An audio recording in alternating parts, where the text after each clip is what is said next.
Hello everyone, my name is Stacy Vicor and I'm going to share my interview presentation with you tonight.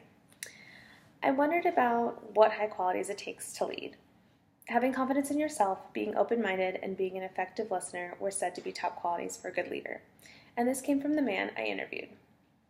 For this assignment, we focus on leadership and people that inspire us that are good role models for leadership in itself. For this presentation, I decided to interview someone I'm very close with, who I feel is an exemplary leader, my father, Rick Vicor. I've grown to see him become an emergent leader and face many challenges. He started in the Navy at the age of 18 and said that he owed it to the Navy and that he learned several skills. One of those skills was to handle being under pressure, under amounts of hypostress, distress, and training. Learning from leaders who used coercive and legitimate power taught him much, and it also taught him styles of leadership he didn't want to use on others. Having grown up in a small town, he grew to dream big. He set his sights on becoming an air traffic controller. To get there, he faced academic and emotional challenges. He eventually emerged as a leader in his group, enough to become a president of the workers' union. He also gave speeches through the community college describing his position in the FAA, feeling he empowered others and the amount of feedback he got from followers. From some of these experiences, he grew higher self-confidence, as well as his quality in public speaking. After gathering some information of his past, I analyzed and asked a few questions. I asked an umbrella question: what do you think makes a good leader, and what do you think makes a bad leader? His answer was simple.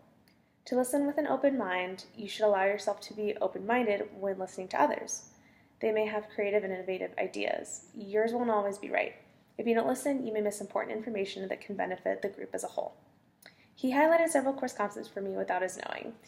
He discussed the importance of playing a role that's beneficial in groups. He preferred working in groups because he liked the people and he loved what he did. He said that you should love your job, and if you love it, you'll be good at it. In week 3 of our lectures, it was said, helplessness is a comfortable, self-affirming myth for those who refuse to step forward. According to Hackman and Johnson in Chapter 6 of Leadership and Influence, there are 4 sets of influence tools. I believe my father carried credibility in building behaviors and negotiation tactics. I asked him, during your time with the FAA, you were president for the workers' union. What did it take to lead and become president of a group? He said to keep your focus. You want to build trust with those around you enough to also build confidence in one another's work. He then proceeded to tell me an example from a war story. If you have a tyrant leading that's going about just do as I say, you shouldn't be surprised to find an old follower or one of your guys stabbing you in the back a little later on. It's important in times of stress to work together and find neutral power to achieve the same goal. I believe that growth and comfortability don't mix. In stepping yourself forward, your beliefs can guide you with some pretty powerful leadership. In conclusion, I believe my father uses a democratic style of leadership and fellowship. Fellowship.